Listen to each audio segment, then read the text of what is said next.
And our library director, Sarah Comstock, was unable to be here tonight. She worked extremely hard to bring you this event, so I'll read the notes that she prepared.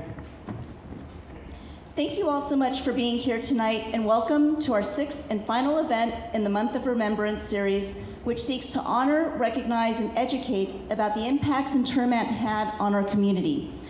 So on February 19th, 1942, President Franklin Roosevelt signed Executive Order 9066, an order which unjustly incarcerated 120,000 people with Japanese ancestry, approximately 70,000 of whom were American citizens. This order had an especially large impact on our community. Because of the fruit industry, many Japanese immigrants were drawn to our area due to available work and the possibility of upward mobility. When the order came to evacuate, a significant portion of the Loomis Basin population was forced to give up their lives here and report to relocation centers. Tonight's oral history panel recognizes this unfortunate time in our country's history and honors the sacrifices that those 120,000 people were forced to make.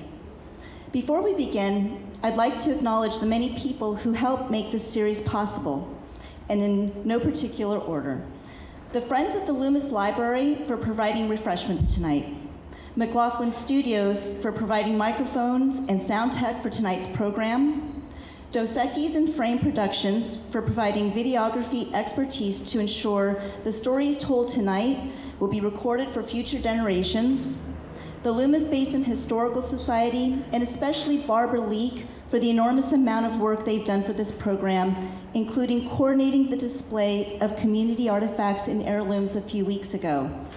And last but not least, Jan Clark Kretz, Thea Craig, Rebecca Gregg, Ed Horton, Stu Kageta, Barbara Leake, Jerry Lewelling, Bonnie London, Fusae Miyamoto, John and Sarah Nita, Gordon and Joanne Takamoto, and David Unruhi, all of whom made up the Month of Remembrance Committee and helped make this entire series happen.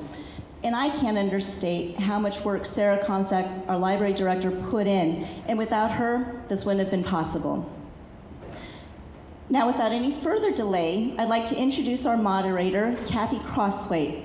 She is the Deputy Director for the Sacramento Public Library, and she's also a Loomis resident and has lived here for 33 years. When Loomis saved its library, Cathy was appointed to the Board of Trustees and has been a great resource for our library. We're grateful to her for moderating this amazing panel of community members. Thank you.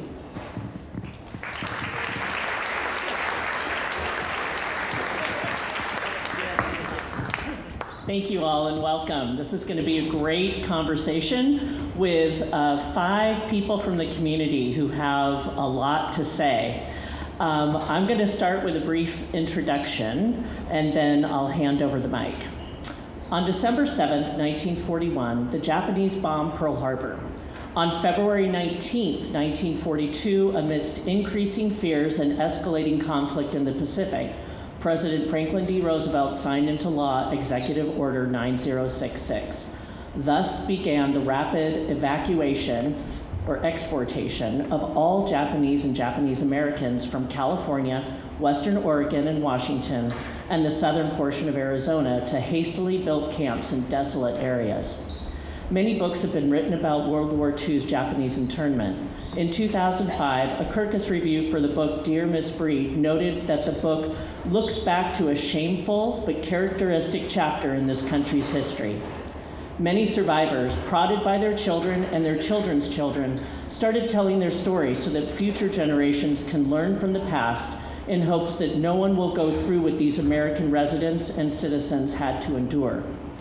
Over 2,000 people were transported from Placer County to assembly centers in Marysville or sent straight to camp in Tule Lake near the northeast border of California. Families were lucky to get a week's notice to pack up their lives into what they could carry. Today's panel is made up of community members who experienced this chapter of our country's history. We'll be hearing from different perspectives from within the camp as well as what was going on back home. So let's start off with brief introductions, and I'd like each of you to tell us why you're here on the panel. My name's Jerry Lewelling, and I've had privilege of living in this part of the country all of my life.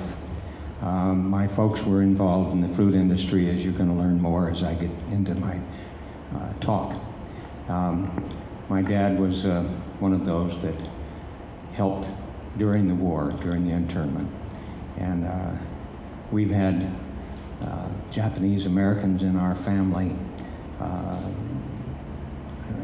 our family, but involved with our family for all of our lives, and it's been one of the privileges that we've had. Thank you. Hi, I'm Stuart Kageta, and I just wanted to first of all say thank you to the town of Loomis and Sarah Comstock for this month of remembrance and keeping the history alive. And just a little side note, Sarah, in our first meeting, Sarah said, I was in your math class. I was born and raised in Loomis, and actually just down King Road. And I was a teacher for 36 years, and the last 21 right here at Del Oro High School. And my parents and grandparents are also longtime Loomis residents. And I was invited to this panel mainly to give my insights about the 442nd Regimental Combat Team, which my father was part of. He was in the F Company as a light machine gunner during World War II. Good evening, everybody. I'm Ed Horton. I'm a native here, born and been in Placer County my entire life. I was one of those persons that lost all my playmates. I had just started what Penryn Elementary School tried to have a kindergarten. It didn't work out. I have no idea why. I was 5 years old at the time. But Mr. Reese, the principal there, told my parents and other parents, if you want to bring your children or child up to Penryn Grammar School, you can have him sit in the back of the first grade room. We're not going to be able to have a true kindergarten, but they can come up and enjoy what ended up being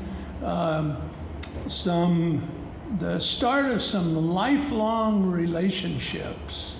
So I had turned 5 when Pearl Harbor occurred, and I have some great memories of those days of course, the Caucasians not going to camp, but losing all of our neighbors. My name is Nimura. I was born June 1st, 1927. So if you do the math, that makes me about 95 years old. So I've seen a lot of what's going on. And when we were in camp, I was just a kid. I was 14 years old, and I went through high school in camp. So I graduated from camp, and we were the last graduating class of Tri-State High School. So that's my distinction there, yeah. Oh, hello. My name is Fusae Miyamoto. I was 11, 12 when we went into camp. I lived in Lincoln, and the people here in Loomis had to go to an assembly center near Olivehurst. But living in Lincoln, I was west of Highway 40, or I-80 now, and north of 193, which was the Lincoln-Newcastle Highway.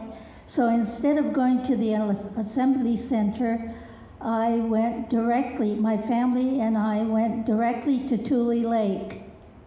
And when I came out, I was a freshman of 1 month, and we came out at Thanksgiving time, so of course I did not take courses that I wanted. But anyway, that's history. All right. Thank you all. That was great. So now you all have some context as to what they're going to bring to the conversation. I want to start out just talking a little bit about the time between the bombing of Pearl Harbor and the issuance of the executive order. What was it like in the community? And I know that some of you were younger, obviously, but you know, I'm also looking to see like if the stories that your parents told maybe, Stu, and you know, about what that might have been like. Like, can you speak to that? Sure. Like I said, I was 12 and attending part-time at Penryn Grammar School. We had a ranch. We were farmers, of course, and I lived with my mother and dad on a ranch we owned on English Colony Way, so I had to go to Penryn Grammar School. You know, it's a bit vague to me being only 5, but my memory is pretty good. It was a little bit it was a little chaotic. A lot of things happened pretty rapidly. I remember we were at my grandparents' house that Sunday, and I remember standing by the mantle where we had a small little Zenith radio, and my dad and grandpa were out quail hunting, and the news came across, and I know my mother or grandmother got a hold of me, and we stood there and listened to the horrible news. Immediately, things felt differently. And the sad part was the government reacted very rapidly, and some of the heads of families here in Loomis and Penryn and Placer County were immediately detained. It's another story, but they were. So the head of the household was detained for some reason. Bank accounts were frozen.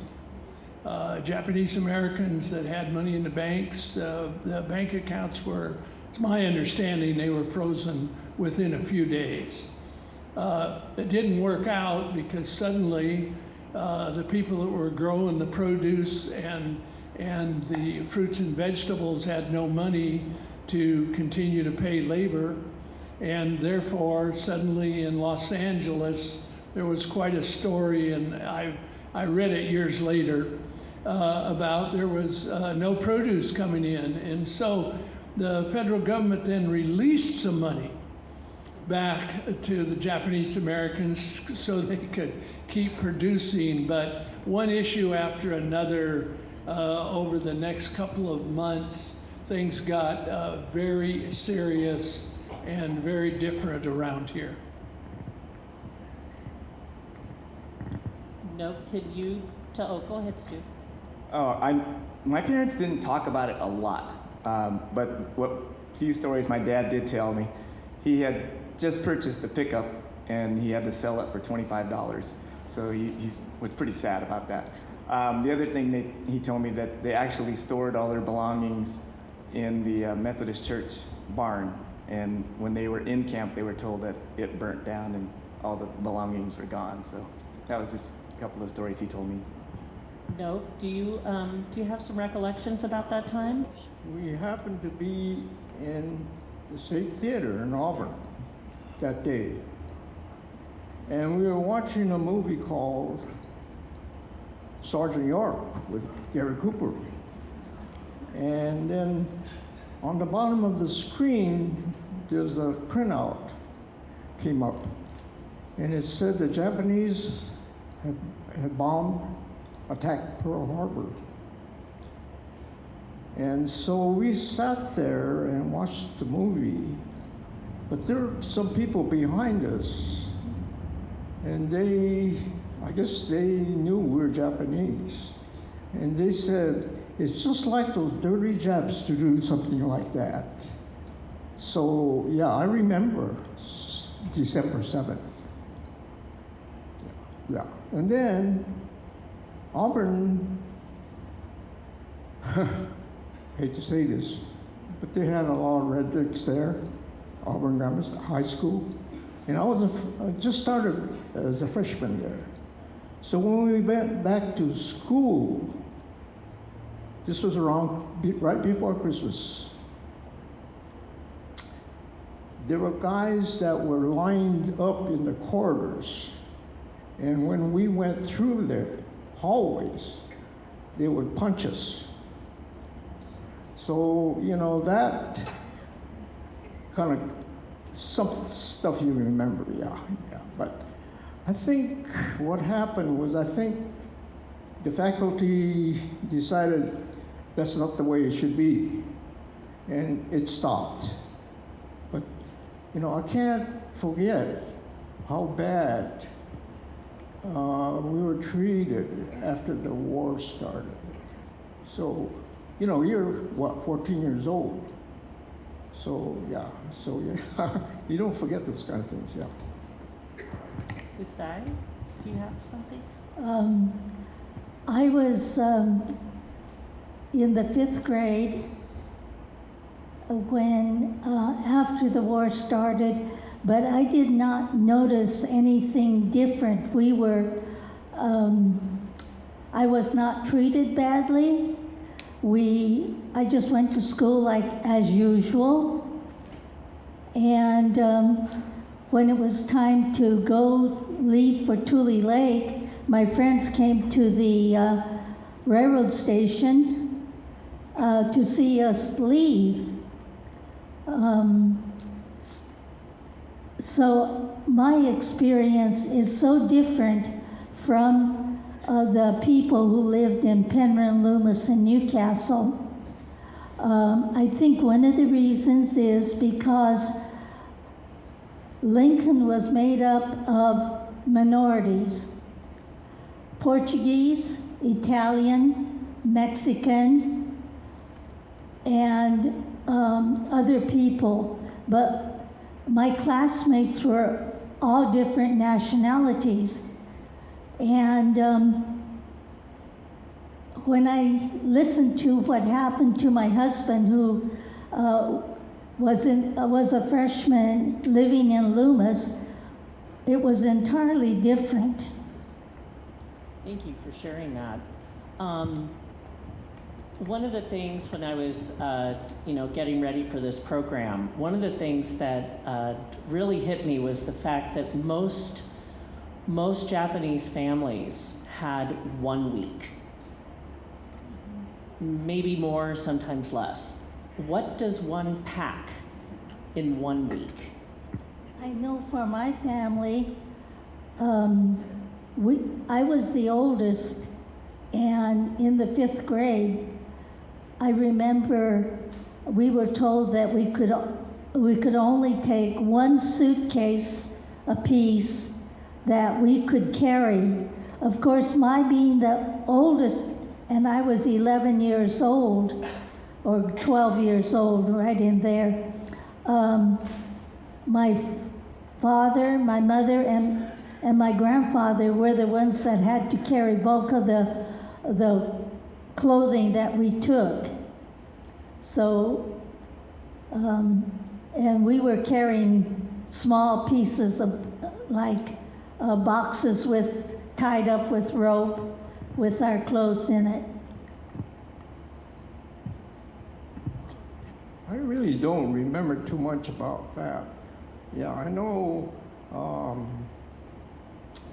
when there was talk about putting us in the Japanese in camps, I told my parents, hell, this is America. They ain't gonna do anything like that. This is crazy. No, we ain't gonna be stuck in no camps or anything. Boy, was I wrong. Anyway, so yeah, everything's a blur kind of till we got to Manzanar. That's where we called it Assembly Center. It was a small, kind of a stop-off place where we waited till the permanent camp was built in Tule. And that's where we went to yeah. We had a good family group that lived next to my grandparents' on King Road. They lived near Hamamoto's and Makamoto's.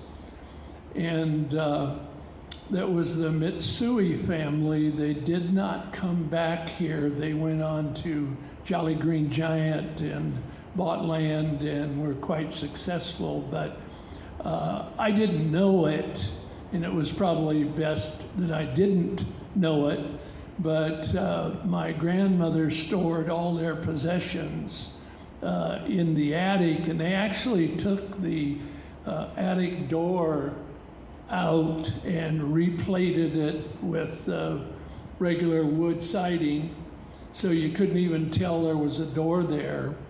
And the concern was that those of us that were left behind, if we were sympathetic, quote unquote, we were of suspicion. And so I remember the thing I remember about taking the Mitsuis. I rode in the car with my grandmother and my mom in the whole 2 cars, and I don't know who drove the other one, maybe Grandpa. We brought the Mitsui family in here to Loomis to get on the bus. They, of course, as everybody said, had 1 suitcase each. My playmate, who I think he might have been a year or so older than I, was named Jimmy Mitsui. And I always remember, and I don't know, we've never found it in the house in the last 30 years, but upon departing, he gave me a Japanese plate, a blue plate, and that was from another 6-year-old to a 5-year-old. And that's very precious. I wanted to move on and talk a little bit about life in the camp. So I know that Fusae, you went straight to Tule Lake, and that you ultimately ended up at Tule Lake. And Stu, I know your father was at Tule Lake, right? One of the ones, yeah. So tell us about camp life. Was it all bad, all good? The one thing that I noticed was that growing up in the country, in Lincoln, we had to walk 1/4 mile or half a mile to get to my friend's place to play with them. But once we got to camp, there were kids all over the place. As I said, I was 12 years old, and all of a sudden, my buddy was at the next barrack. And I know my younger sisters and brother especially, he was happier than the lark because he had boys to play with. And, but we also went to school. Our classrooms were in one of the blocks in the camp. And every morning after breakfast, we would walk across the block, across the fire, what do you call it? Fire breaks, to the block where were the classrooms, and we had teachers who came from different parts of the country to become our teachers. We also had teachers who were in college or college graduates teaching us. And so life went on just like normal, except we had a lot more friends to play with until 1943. And once they had the question 27 and 28 that asked about the loyalty oath, whether you would be willing to go into the military and fight in the war. And the other one question was, will you deny allegiance to Japan and fight for United States? And of course, after that, the camp was divided into those who wanted to fight for United States, were good American citizens, who left the camps, and Tule Lake became what they call the segregation camp of people who were anti-United States and wanted to go to Japan, hoping that the war would be won by Japan. My family was different. My dad, there were 4 of us who were under 12. My sister was born in camp that fall, so there was an infant. I had a grandfather who was in his 70s. I also, then my mother with an infant daughter and my father, and he said, if you let me go back to Lincoln, I'll leave any day, any time, but I will not take my family to someplace else, Chicago, other camps, when I am the only abled person. So with that, we stayed in Tule Lake. With the question, my parents were both, yes, we will fight for America. In fact, when the draft notice came after the war started, my father went to the induction center and they told him he was too old, that they would call him if they ever needed an older person to be in the Army. But anyway, therefore, we stayed in Tule Lake until the end of the war. But school-wise, I went to the American school in the morning, 8 to 12. From 1 to 4, we had to go to a Japanese language school because this camp was supposed to be headed for Japan. And so, I went to both schools. Fortunately, doing so, I was able to pick up enough Japanese that I was able to continue to converse with my parents in Japanese as well as knowing English. And then when I came out, I was a freshman for 1 month.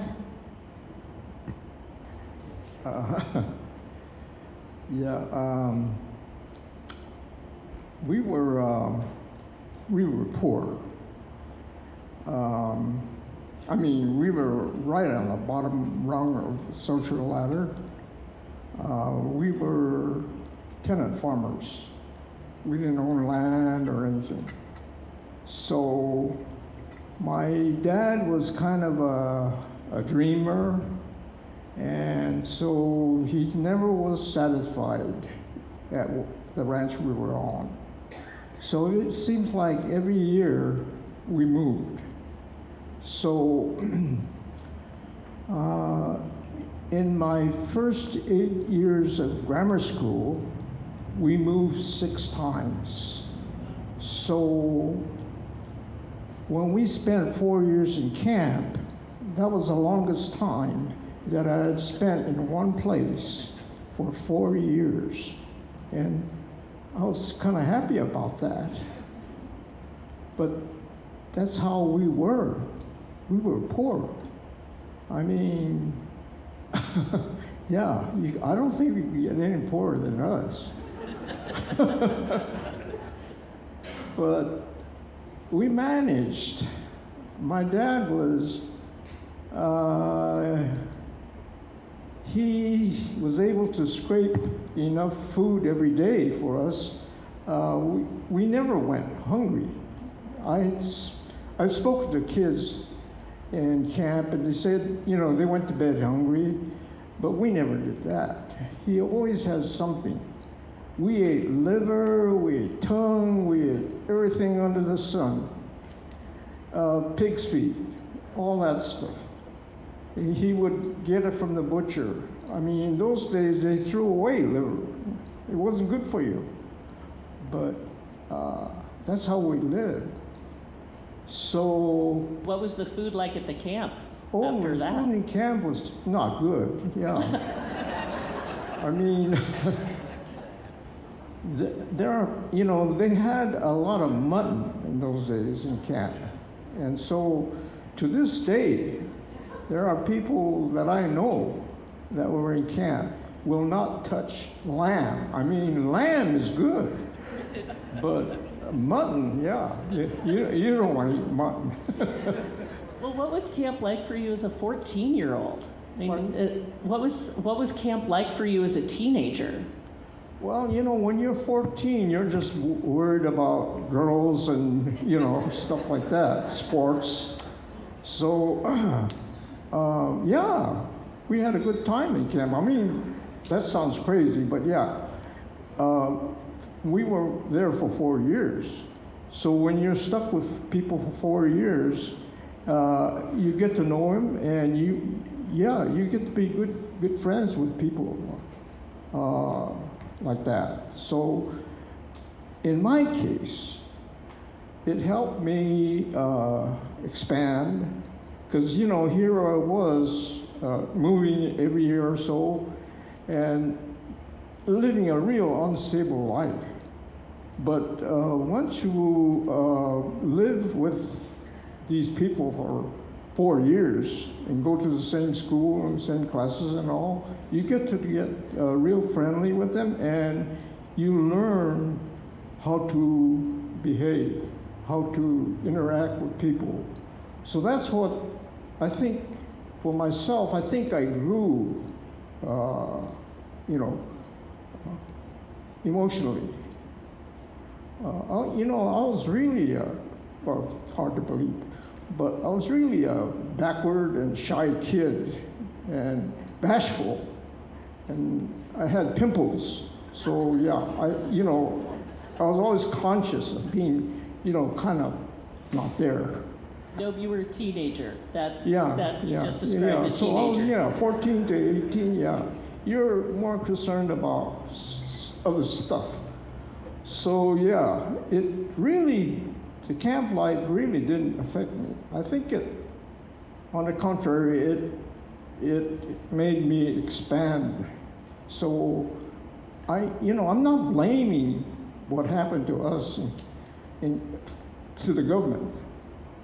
I mean, there are some guys that still say, you know, it affected their lives, but no, it was just a little glitch in 4 years. You know, that was nothing. What happened afterwards was more interesting. So that's how things are. Yeah. Thank you. Stu. My parents' experience is a little different because they were 21 years old when they went into camp. And so, first of all, they got their educational opportunities denied. My dad was actually at Sierra College and disrupted that. But they said they actually had fun at first because they started out Tule Lake and they went to Heart Mountain, Wyoming, and there was 10,000 people in Heart Mountain, Wyoming. And it happened to be at that time, the third largest city in Wyoming. But Nob and I were talking just a little while ago, and he said he remembered watching my dad play baseball because they had so many people there. They had an actual baseball league. They had basketball. My mom said she was part of a 100-voice choir. So they had dances. So at first, they really thought it was fun. But then they realized the situation they were in, and it was more gravely, it hit them harder than. Well, I'm sure it was probably, fun when they didn't think it was going to last 4 years. Fusae, did you have something to say? Yes. What came to my mind is, you asked how camp affected your education. I think the ones that were most affected were those who were graduating high schools, those who were at the universities, who were planning on careers, professions, and that was interrupted. And some people who were planning to be doctors, lawyers, they couldn't do anything until they were out of camp. And I know some of the people who were evacuated or moved to Chicago, New York, other cities back east, they continued their education after that. Those others who remained in camp for the longest time, they were not able to go to finish their education, so they were delayed, and after camp, they decided to go to colleges to become whatever they wanted to be. And it's such an interesting take on the conversation, how it impacted each generation differently, staying at the same place because they were experiencing this at different points in their life when they're at different trajectories. I'm going to move on. I want to talk about the questionnaire, but we're going to talk about that a little bit later. I want to talk about what was happening back home while everyone was in camp. In a documentary titled My Friends Behind Barbed Wire, the narrator explained that in his young mind, he figured that if his friends were the enemy, then he must be the enemy too. So what were you thinking, Ed, the day that your friends didn't show up? What occurred to us that stayed behind was, I'm going to say this, and I hope I don't offend any educators. We got a shitty start in school. I didn't know it. None of us knew it. Penryn Elementary School the numbers I found in different documents do vary, but I believe they had 103 of us there when people had to go to camp. The school dropped down to 47 students. They lost teachers. I was told one teacher had a nervous breakdown. I have no idea whether that was right or not.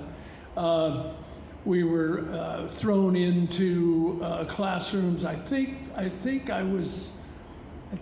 in the first grade I was in with first, second, and third grade. One teacher, no helper. They did the best they could, but we got behind. We really knew it when people came back, and all of our fellow Japanese students were way ahead of us. And that went on all the way through grammar school and really into high school. Whatever occurred in camp, there was an opportunity to keep learning. Of course, part of that has a lot to do with just the general attitude of the Japanese community. They always took pride in teaching and learning, and us kids, I'm not sure we were that focused, but I had an interesting experience. I read it in the Loomis News recently that Eddie came to Loomis Grammar School, I guess about the 5th grade or something. And of course, the Japanese were coming back. And I came to Loomis Grammar School, Eddie Dwardy and I did, and we were put in with a teacher named Miss Woods, and she was the meanest, best thing that ever happened to me. She realized immediately that we were really behind. And later, she mentioned to me when I was with her in the 5th grade, I thought I got out away from her, but the 5th grade, there were so many kids coming back that the 5th grade ended up having 2 different teachers over here at Loomis. And I thought we'd get to be with the new teacher, but no, we got to stay with Miss Woods. And I think we all have teachers in our life like that, right? Yes, and but we were behind. That happened, I think, in Penryn Elementary. I'm sure it happened other places. The other thing that happened to us was life just changed. When I was up at Penryn Grammar School before the war broke out, we could go down, the Buddhist church was downtown Penryn in those days, and they invited us down, the Caucasian kids, to I think it was about every 2 weeks or once a month, we could go down there to movie night. And it was after elementary school was dismissed for the day. We could go down there and we could see movies. And I've never understood it, but someone was bringing movies around to the various churches. And someone would also interpret them for us if they were in Japanese. Someone would stand and actually talk to us and tell us what was really going on, what was being said. Hey, the war broke out, no more movies. Just a series of things like that occurred around here, which were very difficult. I want to move on and talk about the protectors. So Jerry, I know you have quite a bit of history with this. Well, I haven't said very much because my age, for one thing, I don't remember much during the war. However, and my dad, who I'm here to talk about as a protector, that you'll hear more about later, he didn't talk very much. And so I don't have the benefit of the stories from my own family. However, I've done a little bit of work and I've talked to various people and I've got stories. And it's my privilege to be on this panel today and relate these stories of what happened to a few of the ranches and businesses left by Japanese Americans during their internment in the war. My folks migrated to California, like in John Steinbeck's Grapes of Wrath, and settled in Newcastle in 1940, along with my grandparents, and all of them worked in the food industry. In fact, I did when I was a teenager. Dad, or Johnny as he was called, was a field man for the Pacific Fruit Exchange, one of the many fruit sheds there in Newcastle at the time. He was their representative and coordinated the efforts and contracts between the sheds and the ranches. During the internment, Ralph Moss, my dad's boss, along with other shed managers in Newcastle, like Farrell Wren, were chartered to keep the Japanese American ranches operating during their internment. I don't have many details, but they all must have done a good job at it. I know ranchers such as the Moriguchis, Takakomis, Sujiyamas, and Notohara families that my dad helped during those years, had much respect and appreciation for his efforts. In 2018, there was a Let's Never Forget event held at the Buddhist Church in Penryn, where approximately 50 Japanese and Chinese American families were honored for their influence in the surrounding area. And I had the distinct honor and privilege to accept my father's special recognition. It was given to also Sam Lang, Ralph Moss, and Albert Saladana. And they were called the protectors. They were protectors of the Japanese ranches and properties during the internment. My dad was a determined, and I said, quiet man, with traits much like that described by the Japanese word, gaman, which means persevering, to do what is necessary, to carry on no matter what. I know that certainly applies to the Japanese Americans who endured the travesties, but also to all of the protectors who gave unpopular help to the Japanese Americans during the time of hate and fear in our country. Our daughter, Danelle Wilbur, wrote about her grandfather as a tribute to him after he was honored in 2018. And it applies also to the other protectors. She wrote, "What a beautiful tribute to a man who didn't use words to express his inner character. He showed it by the way he lived. Poppy was a choice. Poppy made a choice through an opportunity of circumstances to help his fellow man and a community of people. He was never one to follow the crowd or the cultural pressures of the day. I believe he knew the risk and personal cost, but that did not deter him for what he believed in doing. He believed in doing the right thing." Soldiers of war are honored for their acts of bravery and heroism with medals of honor. But how do you honor a humble man who quietly and courageously fought a war in the orchards of Placer County? As with any hero, you follow by his example. And in doing so, we all honor the man and his legacy. Of course, this applies to so many protectors in the many places and many ways that they helped.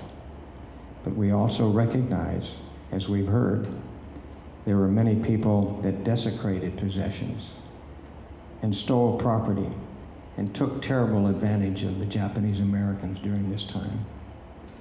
I have, as I said, a few stories of the protectors.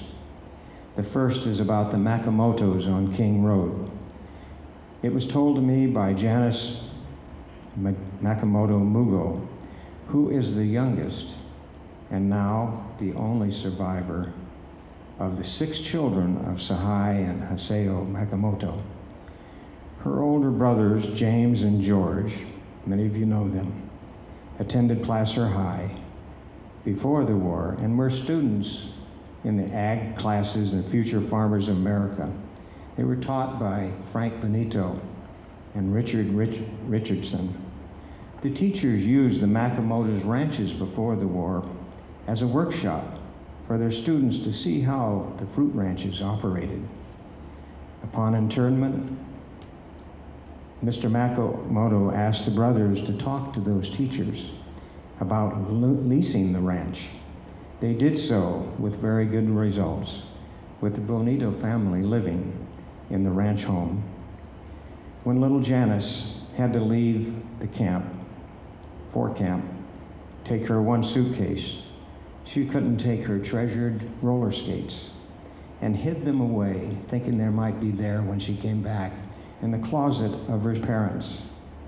Mr. Bonito said to his daughter when he found them that, "Carolyn, these skates must have been left for you as a gift from Janice."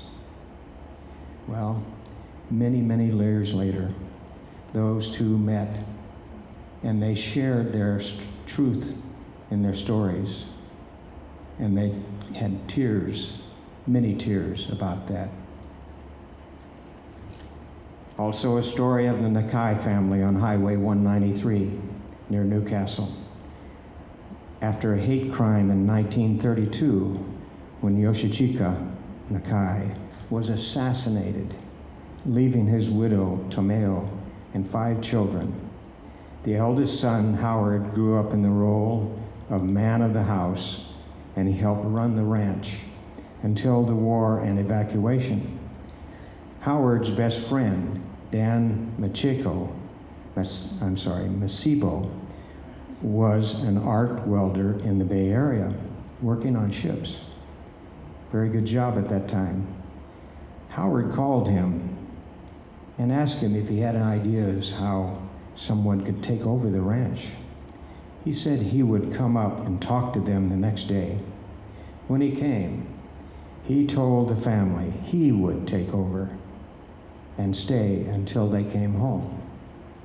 The family did return 3 years later to a smooth running ranch and a well-stocked refrigerator and pantry, a gift they never forgot.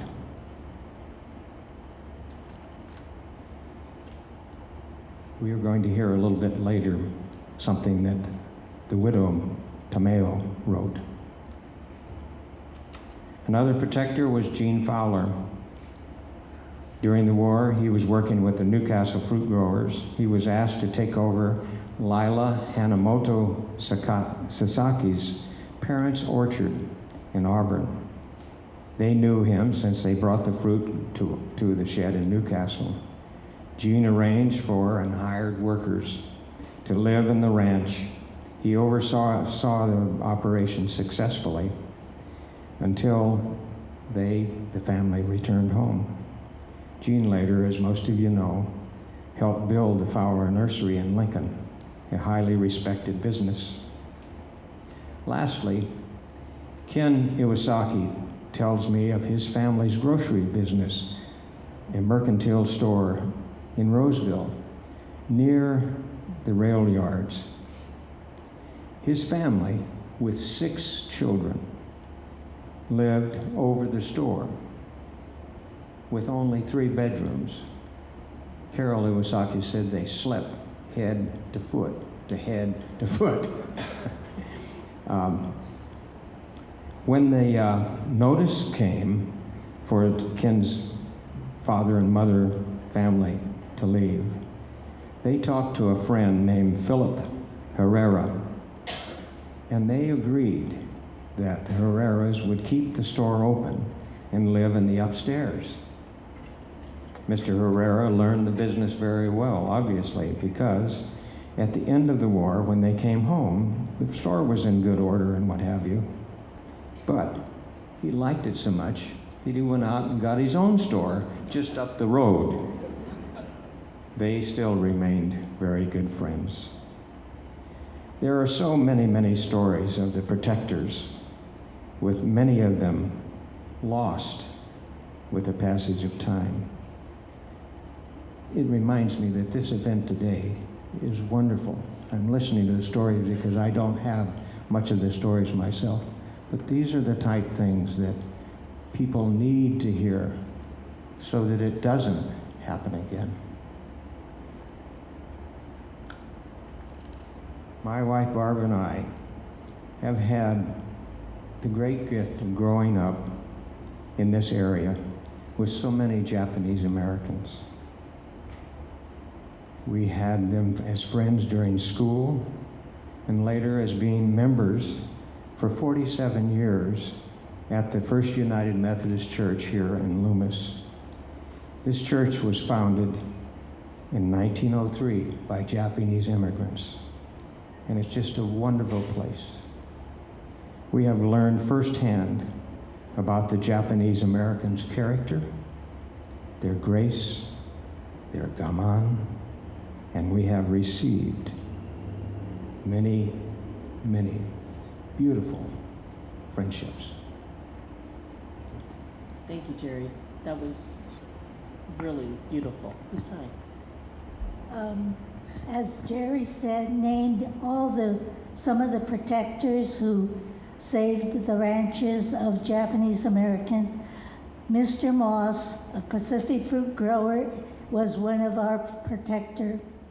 My father contacted him and said he had a problem. He didn't know what to do with the ranch when we had to go to camp. And Mr. Moss told him, I'll do whatever I can to help. He said he had relatives coming from Oklahoma or Arkansas who would be able to live in our house and work the ranch. And he also, the family also stored things in the closet in the house.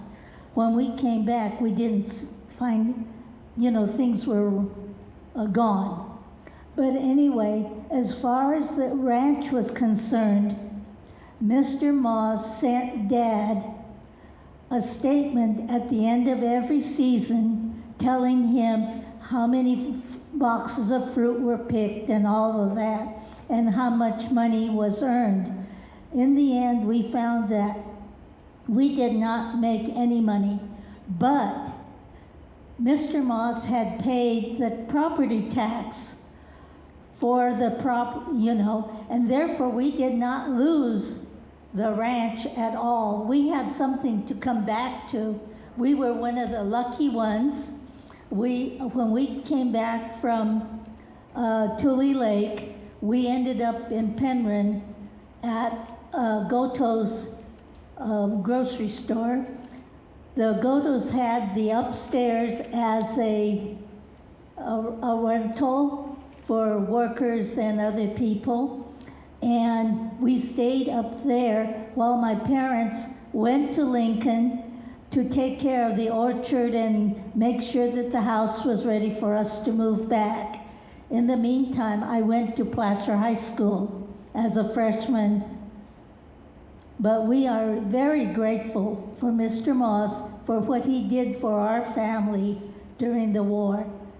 As it turned out, we didn't make anything, but we had the property, and that was the big plus. Although our neighbors said, I can't understand why you didn't make any money. He made his fortune then during the war. I think, as you're right, from what I understand, you were one of the lucky ones that came home Yes. to a home. Yes. Yeah. So speaking of heroes, I want to switch the conversation a little bit and talk about that loyalty questionnaire and question number 27 and 28. I know that that caused a lot of angst in the camps. But Stu, tell us a little bit about your dad's experience. I guess it kind of goes back to the structure of the Japanese family. Especially I know in my parents and grandparents, my dad's dad was the head of the household. What he said with an iron fist, that's what happened. But in camp, when the loyalty oath came up, there was a big division in every camp. But the Issei, my grandparents, they said, you're not signing that up. Yes, on those questions. You're not going to go fight for a country that put you in a prison camp. Well, my dad's friends, they all got together outside of, away from their parents, and they thought the only way we're going to get out of this camp is to prove that we're loyal. So they decided on their own to sign yes to the questions, and they volunteered to fight. And that was a huge dismantling of the family structure. The Issei felt like they lost all their power. And my dad said later on, as he looked back at it, it was kind of sad to see that they, felt kind of worthless or useless in the camps. So, but even though my dad signed the oath, they volunteered to sign up. They were given the classification of enemy alien, and so for many years they were not allowed to even fight until it was about 44, 45 when they finally were able to sign up for the 442nd. Before we go into the 442nd, Nope, what was your experience with that loyalty questionnaire? I understand you ignored it. Yeah, that was kind of really a decisive time in camp. Somehow, I didn't answer the question. I don't know how that happened, but I think when this notice came out, my dad was working they had an office, block office, where all the mail went. And my dad got a hold of this letter about, this question of loyalty. And he got rid of it. He burned it. And I think then he got in big trouble. They said he was a real agent or something, Japanese agent or something, so they sent him off to Bismarck. Is it North Dakota or South Dakota? Anyway, he spent a couple of years there. So I think because of him, I never answered that question. So a lot of my friends, they did.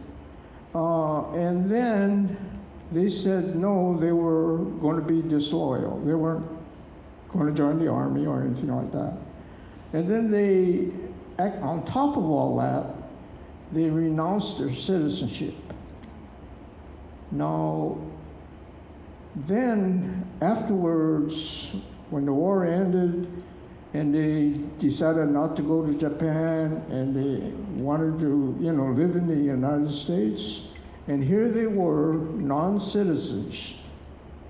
They wanted to get their citizenship back. So there was this guy, a lawyer, I think he was based in San Francisco, but he was an advocate of trying to get all these guys that had renounced their citizenship. And through his efforts, they got their citizenship back. But I think it cost the guys a couple $1,000. And at that time, that was a lot of money. So anyway, that was what a lot of people went through on that citizenship question. So, somehow I didn't answer that question. Yeah. So I guess I was a citizen all this time. I was lucky. Yeah. Go ahead. The ones who had to answer the question were anyone over 18. So if you're not 18 in 1943, you didn't have to do that. I know the guys in my block, a lot of them didn't answer. They said, why should we answer such a stupid question? We're Americans. We don't know anything about Japan. We've never been there. Why would we have to answer such a question? And because they didn't answer, they were taken to the stockade, and then those who were more violent were taken to the jail in Klamath Falls. And then they were taken to another place that used to be a CCC camp during the Depression coming. And I don't know what happened after that, but that was part of the stories that we heard when we went to Tule Lake for a reunion. So, Stu, you're getting lots of fun things out there. Why don't you tell us about your dad's experience in the war? Again, we didn't get to hear a lot. We did get to pry some things out of him after, if anyone heard of the book, The Standing Guard. Once Sarah College started interviewing the Nisei about their experiences, it kind of opened the door for them to finally start talking to us about some of their experiences. So, just some of the things that my dad shared. He was involved with one campaign in Italy where they tried to break through the Gothic line. If anyone's a history buff, then you know what that was. It was a stronghold, one of the last strongholds for the Germans. And they sent battalion after battalion, and they couldn't break through the Gothic line, so they sent, because of the record, they sent the 442nd. So my dad was part of that. They had to climb the backside of the mountain. At some points, they said it was a 6-degree angle, so they were crawling on all fours. And one of the things they told them, they were only going to climb at night, and you can't make any noise or you'll give away our position. And my dad said he actually saw one person fall to his death and didn't hear a peep out of the guy. He fell to his death but didn't cry out because he knew he'd give away the position. But anyway, were months and months they couldn't break through the Gothic line. The 442nd climbed the mountain, surprised the Germans, and broke through the line in about half an hour. So he said he was really proud of that action that he was involved in. So what is that large award that you're staring at in your lap? In 2012, the United States decided to as a group, they honored the 442nd, the 100th Battalion, which originally was from Hawaii, and they joined with the 442nd, and the MIS, which is, they were never recognized during the war, the MIS, because they took special Japanese language classes to have a code, so the Germans and Japanese could not break their code. But anyway, all three of those were honored in 2012 by the United States government. And I was lucky enough to take my father back to Washington, D.C., and he earned the Congressional Gold Medal. So if anyone wants to look at it later, it shows on the back the 442nd MIS and 100th Battalion. So your father, how long was he in camp before he signed up? How long was he in camp being incarcerated by the government that he went to go fight for? It was about 2 years. Okay. And then how long was he in the military? About 2 years. Oh, okay. Yeah. Okay. But he was, if anyone hasn't heard of the 442nd, they were considered the most decorated battalion for their size of anyone in the United States history. They had 7 major campaigns in Europe. That total about 18,000 people. Out of those 18,000 that served, 9,486 casualties. 18,000 over the number of people there were, 18,143 individual decorations, 7 presidential unit citations. So that's, again, they were recognized as one of the in the history of the United States, one of the most highly decorated units for their size. And I think it speaks to the generation that lived through this experience that it wasn't until really the early 2000s when the Sierra College project of Standing Guard, right? Standing Guard. That's when you started really hearing the stories and really appreciating what all your parents and yourselves went through. Well, Fusae and Nob, you understand it. You were there. I wanted to talk now about coming home. So you've been in camp for a few years. You've had the protectors that are taking care of the land, and then the Japanese are defeated, and now you're coming home. What was that like? Was it welcoming? Was it difficult? Was it a smooth transition? For me, it was just like coming home. For the 2 weeks I spent in Placer High School, I hadn't made many friends up at Placer, but when I came back to Lincoln, I just fell right back into the group that I was with in the 5th grade. And as far as high school, it was like normal. I didn't feel any antagonism. At lunchtime, we'd go uptown, and there was one store that said, "No Japs allowed," or something in that. I don't remember the exact wording. But then the grocers were just as nice to me as to my friends. And as I said, it was back to normal. I was back with the same group of kids that I was in the 5th grade. Of course, we were divided because of the classes we were taking, but, excuse me, but otherwise, it was as if I hadn't gone to camp at all. But the people who went to other high schools, my husband said it was completely different. And I think Nob could attest to that. No, by the time the war ended, I was out of high school.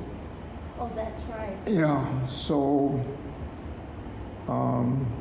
that's when I made, I guess, the biggest decision of my life was when I told my dad, you guys are going to Japan, but I don't want to go. I was the oldest son, and so by rights, I should have stayed with the family. But my dad, for some reason, he didn't oppose it. I don't think he wanted me to leave, but he didn't really oppose it. So, and he was pretty vigorous at the time. So I guess he figured, well, tough. So I left camp and I went to San Francisco because I had a friend that lived in San Francisco. And then we stayed at the Buddhist church in San Francisco. And, it was a kind of a place where you could stay and try to find a job. And so at that time, a lot of the guys at that age became what they call schoolboys. You went to work at a family and you helped them, cook, be a servant. So I got a job at a place off Faxon Avenue, which is close to City College of San Francisco. And they're really nice people, the Morios. They're Italians. Morios are a big name in San Francisco. They were part of the Sutro family. So, they're pretty high-class people. The guy was Mr. Morio was a lawyer. Anyway, I went to work as a schoolboy there. And I helped the lady of the house cook and clean the house. I did everything, ironing, laundry, stuff like that. I never did anything gardening outside. It was all inside. And this house had 2 stories. The bottom floor was a garage. And in this garage, they had this little room. And that's where I stayed. It had a bathroom and bedroom. That was it. But yeah, that's where I stayed. And I got paid $25 a month. And by golly, I saved a lot of it. I didn't have any expenses, so yeah, I was pretty rich at the time. And so I had a good buddy that I ran around with, and yeah, we went to a lot of movies and stuff in San Francisco at the time. And then I get a letter from my brother, and he says, hey, we didn't go to Japan after all.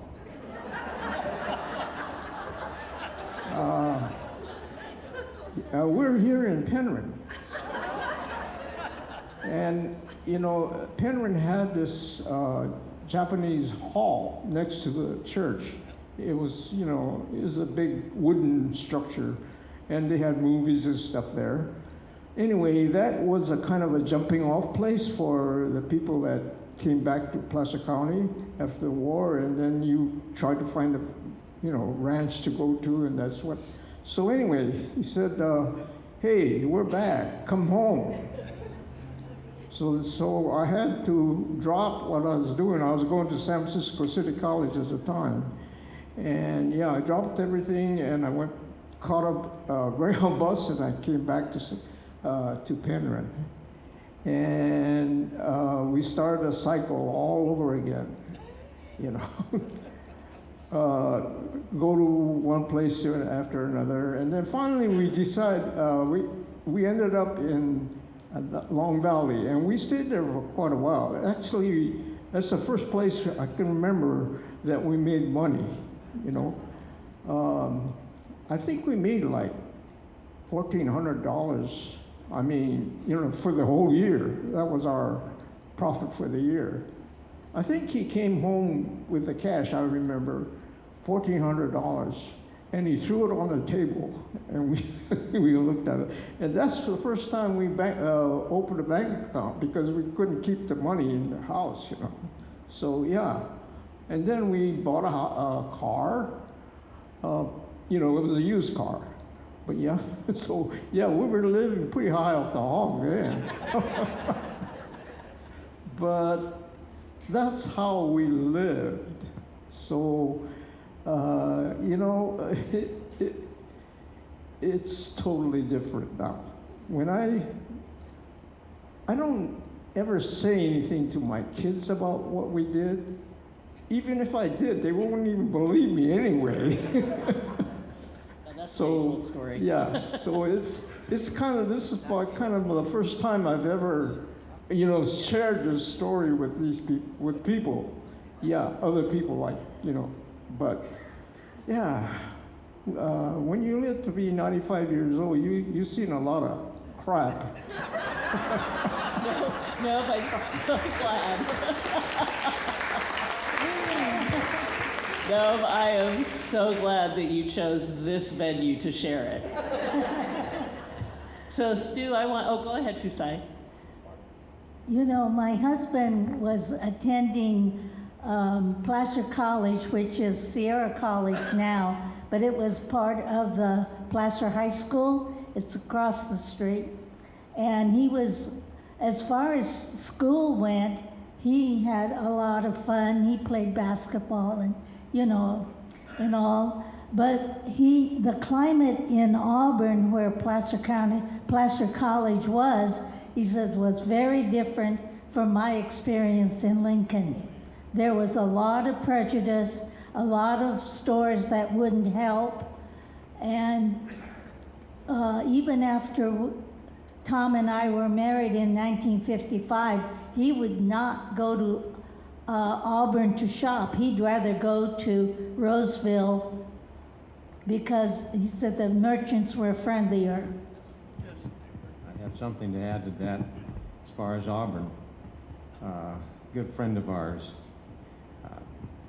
was coming back in his uniform, and he walked into the Auburn Lumber Company, and there was a sign on the door, "No Japs allowed." And he picked up that sign in his uniform, and he walked over to the manager with that sign in his hands, and he tore it up right in front of him. And I'm sure he was hoping that that manager would say something. And he held, in fact, when the war started, he was in the service, and he was put in the brig because of that. And I think that's what started that. His name was Roy Whittam. And it wasn't until maybe 1990, something like that, he was a member of our church. And for some reason, one of our ministers, John Sublett, was able to connect with him. And he said, and Roy was sort of proud, telling people, "I've got a chip on my shoulder. And nobody's knocked it off yet, and I don't think I will." But John Sublett, our minister, was able to help him knock that off of his shoulder. And he thanked him for the rest of his life for that. So, Stu, I'm curious how your father's a war hero. How was his homecoming? He really didn't tell us any specific stories about that. But I know that when they got back to this area, their first house that they lived in had a dirt floor. That was all they could afford. So he told us some things about Loomis, and there were several shops that had no jobs allowed signs. So he said it was difficult, but they transitioned, and I'm so proud of how they transitioned, because they held no animosity toward anyone. How we were raised was never to look back, but to look forward. So he and all the Nisei and Issei gave us younger generations opportunities to pursue anything we wanted, because we didn't have that animosity or hatred in us. And for those in the audience that might not understand or know some of these words, can you go through the Issei, Nisei, and just explain that a little bit? The Issei were the first generation that came from Japan to the United States.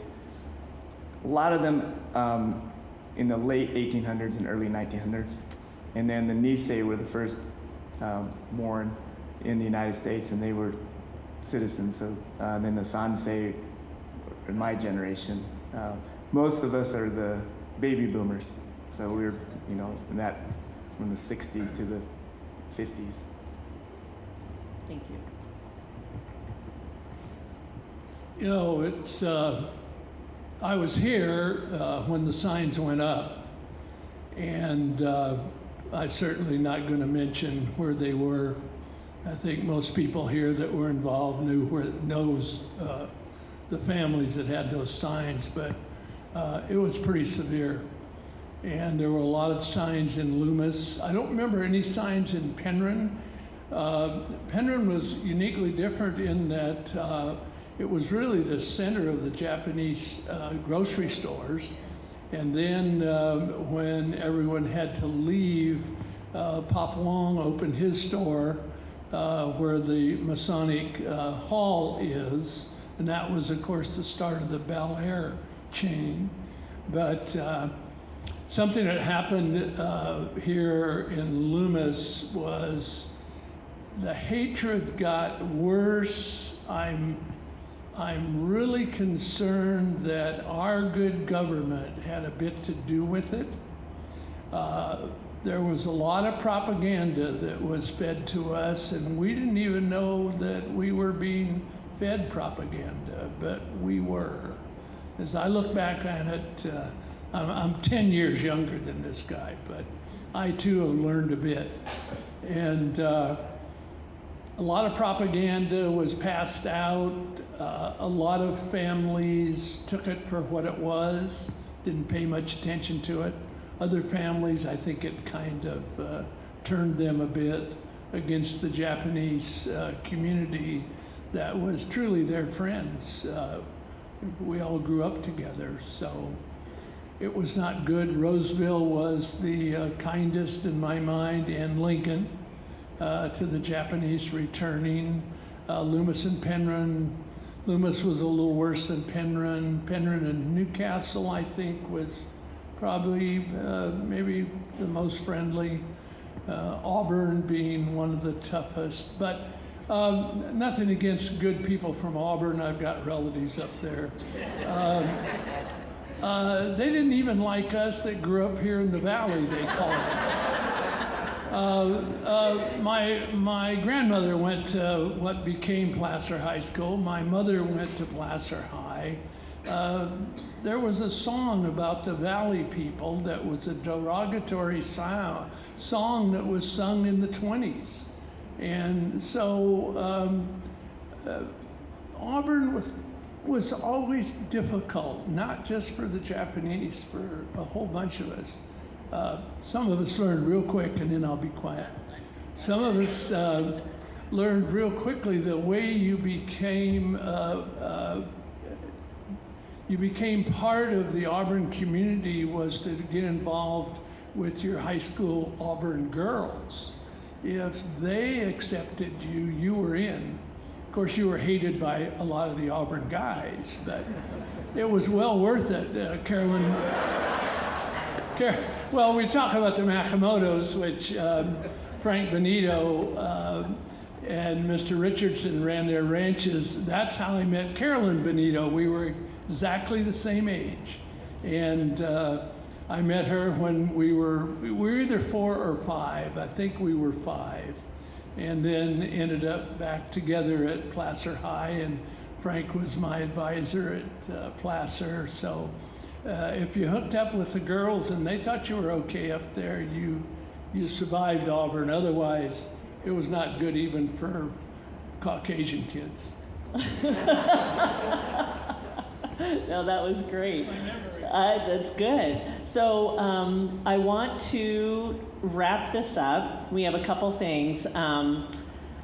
First of all, I'd just like to get your take on whether you think anything like this could happen again in this country. I was really afraid for the people from the Near East after 9/11 because I had heard or read something to the effect that maybe the camps would be the place for those people. And I just prayed that nothing like that would ever happen. And of course, it didn't.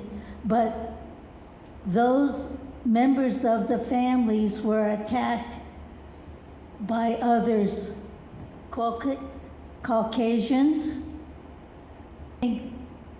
I worry about attitudes. Even now, we're getting people who are shooting innocent people, and I wonder if that's part of the mentality of the hysteria that happened during the World War II. Fear has a lot to do with it, and misunderstanding. Does anyone want to speak to whether they think that this could happen again, like what the possibilities are? Yes. I certainly think that it can happen again, and we all need to be vigilant in so many ways. As Ed had mentioned during World War II, the government misled us, and the government can do that again. It has, and it can again. So we all need to be vigilant. We all need to be careful about who we put in government, so that decisions like that should not and cannot be made that put us all in jeopardy. And Lord knows, after World War II and the internment, that you can be put in judgment, in jeopardy, without any recourse. Terrible travesty that happened then, and we do not want that to happen again. Yeah, I'm lucky. I've, from an old-time family here. My great-grandparents settled here around the gold rush time, and we're the Webb family, Webb Street and some of that. My grandma Pearl Webb warned me when I was young that I had to be aware of the fact that our family was disliked by some of the Caucasians in this community, and I won't say which group, because my great-grandparents owned and took in the Chinese community. The Loomis Chinatown, we owned it, and we rented property and buildings to all of the Chinese community. And I was warned about that as a young kid, to be very careful about some people's thoughts in this community. Thank you. And yes, things like this can happen again. We have to all be very astute. What disturbs me is until I was 90, I thought we were doing fine.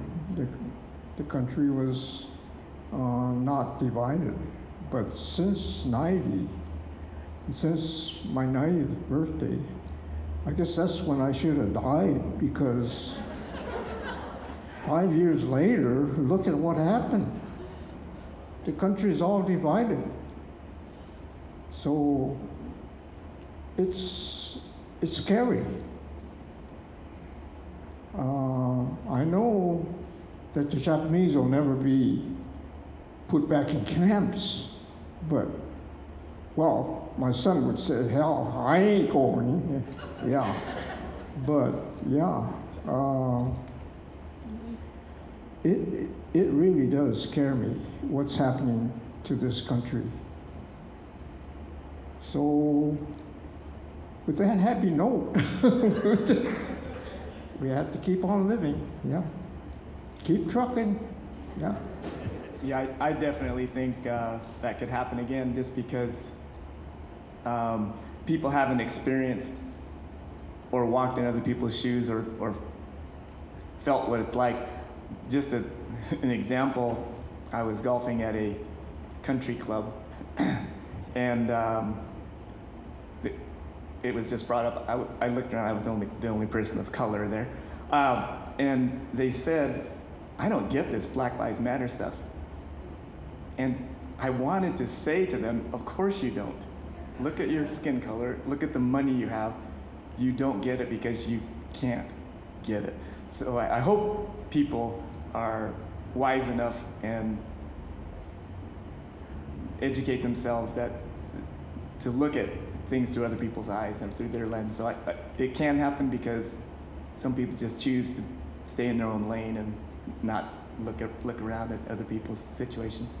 That's very true. And sometimes that is a big ask, because not everyone is comfortable with that. And I will say that as a librarian, I do enjoy facts, and I hope that everyone else does too. So it's always good to get the facts before you make decisions on things and how you see things. So I want to thank you all very much for this wonderful discussion and sharing so much of your experiences and really, really bringing this story to life for many of us that didn't know a lot of the details.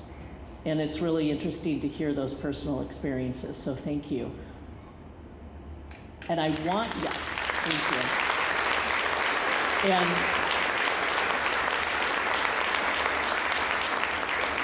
I'm going to apologize to Stu, because I did say I really want you to tell this story about your father. So he is going to tell the story about his father and Colonel Kim. The one thing that he told us about actually what happened in the war, there was at the time, a lieutenant, young Kim, and if anyone knows history, the Koreans and the Japanese didn't get along very well. And so he was going to be assigned as lieutenant in the 442nd, and the commanding officer pulled him aside and said, I'll transfer you right away. And he said, why? And he says, well, I know the history. So Lieutenant Kim at that time said, no, I want to be involved with the 442nd. So my dad got to meet him, got to see him in action. He said he was one of those guys that led from the front, not from behind. And he said he never wore a helmet in battle. He wore a stocking cap. And he said he'd see Colonel Kim, he became colonel. But Lieutenant Kim would lead from the front, crawled on his belly, take out a machine gun nest, crawl on his belly, take out another machine gun nest, and say, okay, boys, follow me. So my dad said that was my true hero. So going forward to 2002, all the 442nd members were being honored at the California legislature, or through the legislature, and so I took a day off of school, and I went down to the Capitol with my parents, and they were honored in the state capitol. And then we went across the street to the Crest Theater, and my dad walked into the theater and looked over and said, that's him. And I said, who? He said, that's Colonel Kim. So I said, come on, Dad, we've got to go meet him. And I started to walk, and he just planted his feet and wouldn't budge. And I said, what are you doing? He says, I can't talk to him. He's my hero. He's up here. I'm down here. And I said, Dad, you're never going to get the opportunity again. So the way he put it, he left drag footmarks across the lobby. But I brought him over, and I said, Colonel Kim, I wanted you to meet my father. And my dad shook his hand and said, Colonel, you're my hero. And Colonel Kim looked at him and said, no, sir, you're my hero. And so it was just one of those Kodak moments, you know.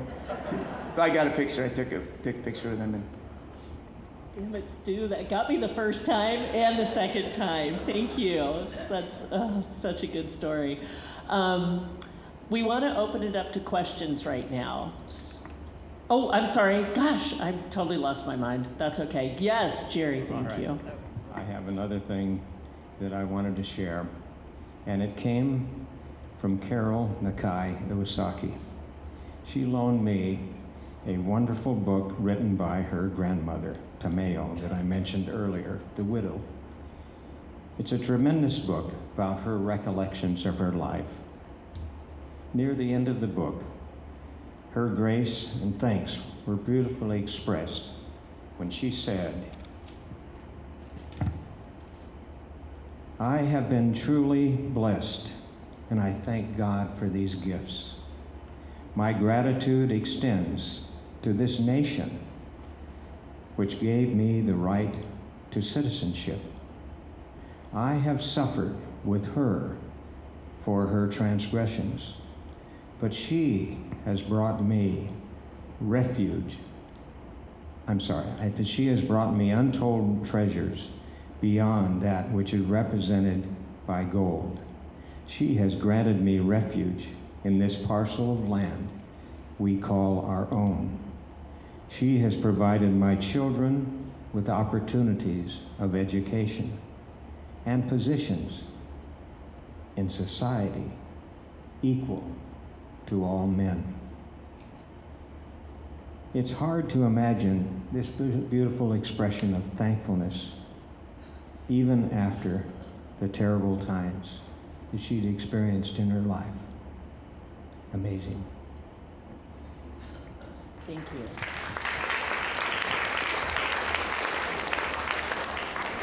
I think one of the things that we can take away from this evening is that, hope is not lost, that we all have the opportunity to make our community whole and loving and full of really good neighborly deeds. And I know that that's what I've gotten out of this conversation, is that we really are all in this together. So I want to open this up to questions. Bonnie's going to take the mic around. So if anyone has a question, please raise your hand and we'll bring the mic to you. I have a question, and I'm sorry, I don't remember your last name, but Nobe? No, right. Yes, thanks. I'm curious about your father. You said he went to North Dakota, and then did he come back to Tooling Lake, and did he lose his citizenship? I mean, what happened after they sent him to North Dakota? Yeah, he was there a couple of years, yeah. And then he came back to Tule Lake, yeah. And yeah, he was kind of a rebel.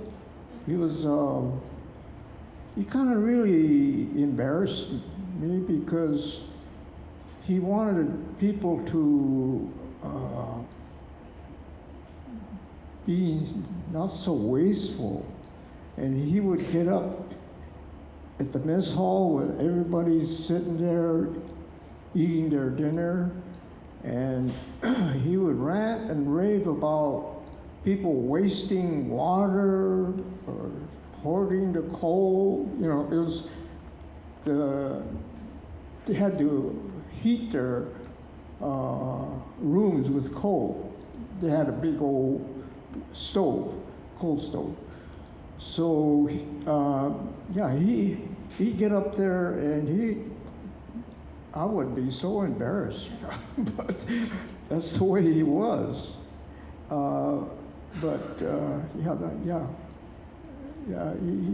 was a tough cookie. Yeah, he was. Yeah. Does anybody else have any questions? This is not a question, but for Stu, your dad and the rest of the 442 they did not receive a hero's welcome when they came home. So could you talk about the Veterans Day Parade in Auburn of several years ago? as you've heard, Auburn wasn't the most welcoming to the Japanese Americans, but I think it was 2008. I'm not positive, but anyway, Auburn did invite 3 Japanese American soldiers to be the Grand Marshals of the Auburn Parade and Veterans Day Parade.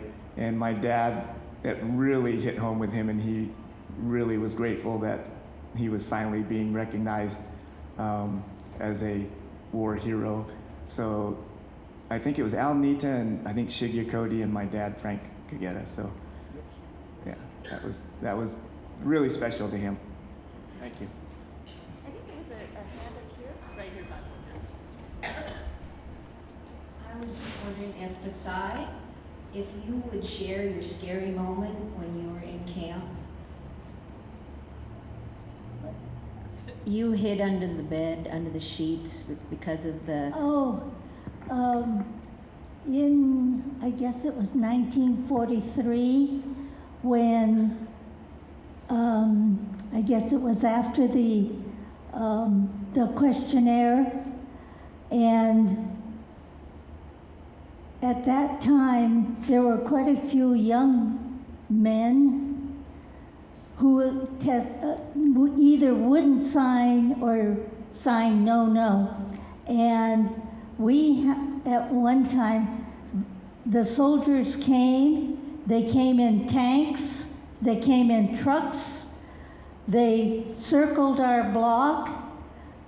We, of course, we didn't know anything, so we were running out there trying to figure out what was going on and yelling and hollering.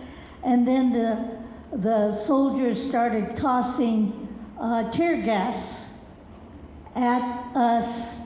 And of course, you know, it burns your eyes so much that you can't tolerate it. And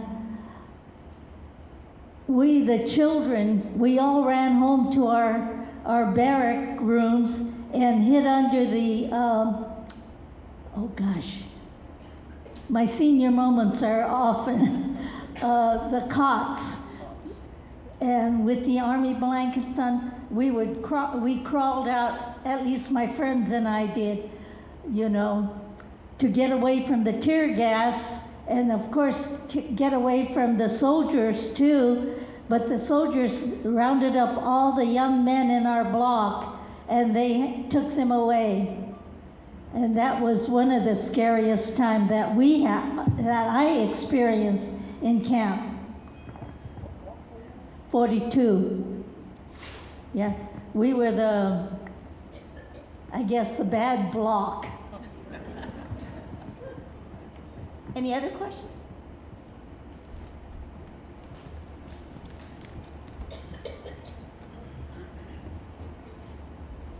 I'm fortunate to be part of American Legion Post 775, and we were very fortunate to have the high school start a WINGS program, which was to help the young people recognize what the veterans were and what had happened to them. And Stu, your dad, was there. And it's not been happening for the last 3 Memorial Days. It's not going to happen this Memorial Day. Too much COVID and those kind of things, but they have promised that will be at the high school next year. So we can look forward to getting that back on track to make sure that our young people know who the veterans are and what they've done for us.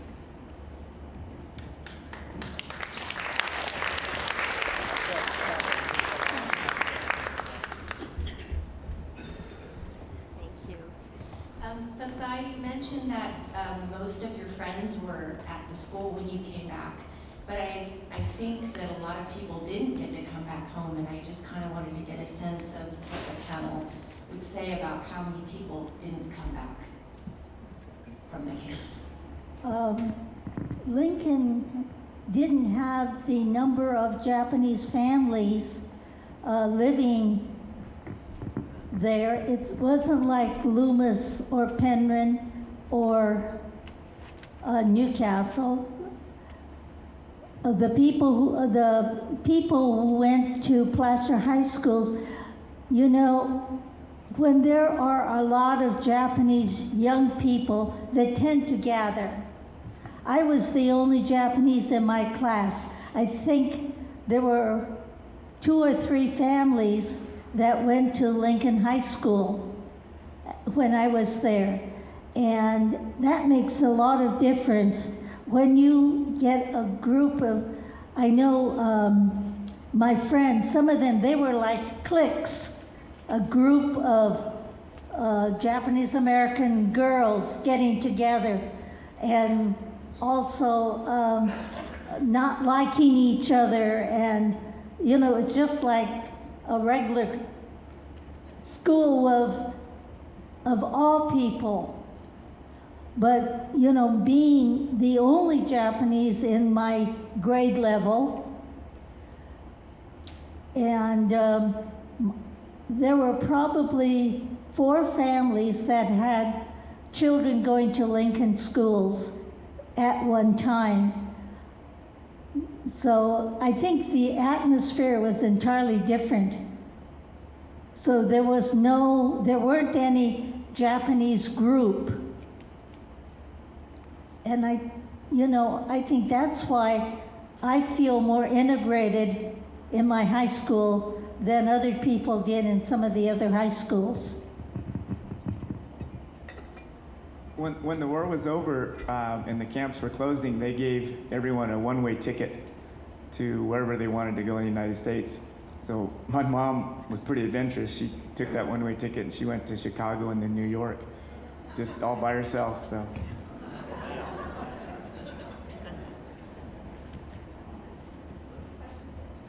I have a comment, please. Thank you to the panels for sharing all this information that is dear to my heart. I was born at Tule Lake in 1942, and I don't have any vivid memories because I think we were there 2 years, but I've grown to accept what happened in spite of the fact that my parents really didn't want to speak about it. And I think that was really because they didn't want to have us suffer anymore. And my former name was Hamada, and my dad, Richard, had a garage in Loomis called the Hamada Garage for many, many years. And I love Loomis. I was raised here, and I did go to Placer High School, and I had no issues, but that was in 1960, so yeah. But thank you all. Thank you for this event. It's wonderful.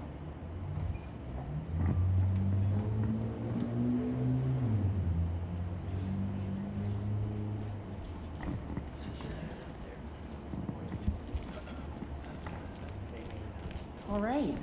Well, I think that does it. We're going to wrap up the program. Thank you all so much for coming out on your Thursday evening to listen to these stories.